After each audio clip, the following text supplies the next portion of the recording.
सोमवार को बाजारों की गिरावट में सबसे बड़ा योगदान या सबसे बड़ा विलेन अगर आप कहेंगे तो वो आईटी सेक्टर निकला। आईटी शेयरों की बिकवाली ने बाजार को बहुत बड़ा झटका दिया। अगर आप निफ्टी आईटी के इंडेक्स को देखेंगे तो करीब 3.25% की गिरावट वहां देखने को मिली। और अगर अंकों में आप देखना चाहेंगे तो 1000 अंकों से ज्यादा की गिरावट निफ्टी आईटी में देखने को मिली। TCS, Infosys, HCL Tech, LTI, Mindtree जैसे तमाम दिग्गज शेयर 3 से 5% तक टूट गए। और ये शेयर टूटे तो आईटी का इंडेक्स टूटा, और आईटी का इंडेक्स टूटा तो उसने बाजार पर ऐसा दबाव बनाया कि निफ्टी और सेंसेक्स 1% से ज्यादा टूटकर बंद हुए। सेंसेक्स में तो करीब 850 अंकों की गिरावट आई और निफ्टी में भी करीब 250 अंकों की गिरावट देखने को मिली। लेकिन आईटी सेक्टर में ऐसा क्या हो गया है जिसकी वजह से आईटी सेक्टर में लगातार गिरावट देखने को मिल रही है या इतनी बड़ी गिरावट देखने को मिल रही है? इसको बहुत डिटेल में समझना पड़ेगा।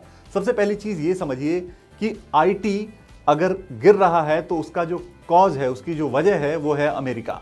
अमेरिका में क्या हो रहा है? तो अमेरिका में ट्रंप की पॉलिसीज हैं, क्योंकि ट्रंप नए राष्ट्रपति हैं अमेरिका के, वो नई तमाम पॉलिसीज बना रहे हैं और उन पॉलिसीज में सबसे ज्यादा फोकस उनका है टैरिफ के ऊपर।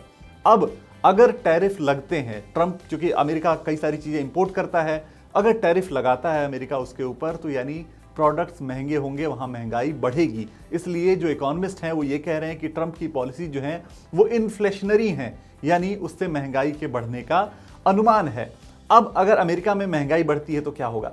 अमेरिका में अगर महंगाई बढ़ती है तो यूएस फेड जो लगातार दरों में कटौती को लेकर ऐलान करता आ रहा था अभी कुछ महीने पहले तक, वो मामला ठंडा पड़ सकता है। ठंडे बस्ते में दरों में कटौती का फैसला जा सकता है। अगर अमेरिका में महंगाई बढ़ी तो यूएस फेड दरों में कटौती के फैसले को टाल सकता है। और अगर दरें नहीं घटी तो अमेरिका में स्लो डाउन आने की संभावना है। स्लो डाउन आ सकता है अमेरिका में, ऐसी बातें कही जा रही, क्योंकि महंगी दरों पर बहुत ज्यादा दिनों तक इकोनॉमी सस्टेन नहीं कर पाएगी और उसकी वजह से अमेरिका में स्लो डाउन देखने को मिल सकता है। ये तमाम दुनिया के ग्लोबल एक्सपर्ट्स, मार्केट एक्सपर्ट्स और इकोनॉमिस्ट का ये कहना है।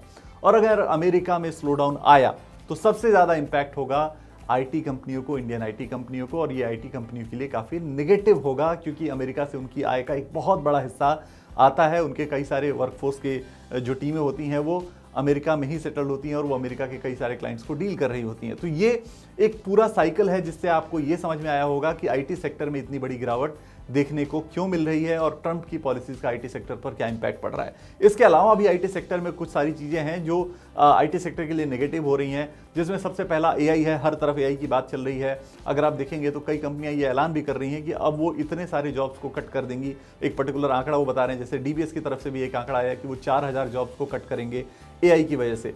तो एआई की वजह से जो कंसल्टेंसी जॉब्स हैं उन पर खतरा मंडरा रहा है, यानी कंसल्टेंसी जॉब्स को लेकर अब कंपनियां थोड़ी सुस्त रहेंगी। उन्हें लगेगा कि वो एआई से कई सारी चीजें करा सकती हैं, तो उसकी जगह पर वो ह्यूमन रिसोर्स को हायर ना करें। तो ये भी एक आईटी सेक्टर में एक खतरा है, आईटी सेक्टर के लिए एक नेगेटिव पॉइंट है। तीसरा, अगर आप देखेंगे तो आईटी सेक्टर के जो इस बार के नतीजे थे, वैसे उम्मीद तो यही थी कि आईटी सेक्टर के नतीजे कमजोर ही रहेंगे, लेकिन थोड़ा भी पॉजिटिव सरप्राइज देखने को नहीं मिला आईटी सेक्टर की तरफ से। उम्मीद भले ही नेगेटिव की जा रही थी, लेकिन ये साथ साथ कहीं ना कहीं ये मन में लोगों के था कि क्या पता कुछ आईटी कंपनियां अच्छा परफॉर्म करें, लेकिन वो बिल्कुल भी देखने को नहीं मिला। जो अनुमान के मुताबिक नतीजे कमजोर आने थे वही कमजोर नतीजे पेश किए आईटी कंपनियों ने तीसरी तिमाही में। तो ये सारी चीजें समअप होकर आईटी सेक्टर के लिए काफी नेगेटिव हो गई, जिससे ये सेक्टर जो है वो पूरा काफी कमजोर दिख रहा है। आज के बाजार में अगर आप देखें, सोमवार के बाजार में तो करीब 3.25% की गिरावट आई। आईटी सेक्टर पर आप क्या व्यू रखते हैं? क्या आप भी आईटी सेक्टर के किसी शेयर में फंसे हैं या आप आईटी सेक्टर के किसी शेयर में मौके खोज रहे हैं? तो हमें कमेंट बॉक्स में जरूर बताएं और ऐसी वीडियोस के लिए एनडीटीवी प्रॉफिट हिंदी को सब्सक्राइब जरूर करें।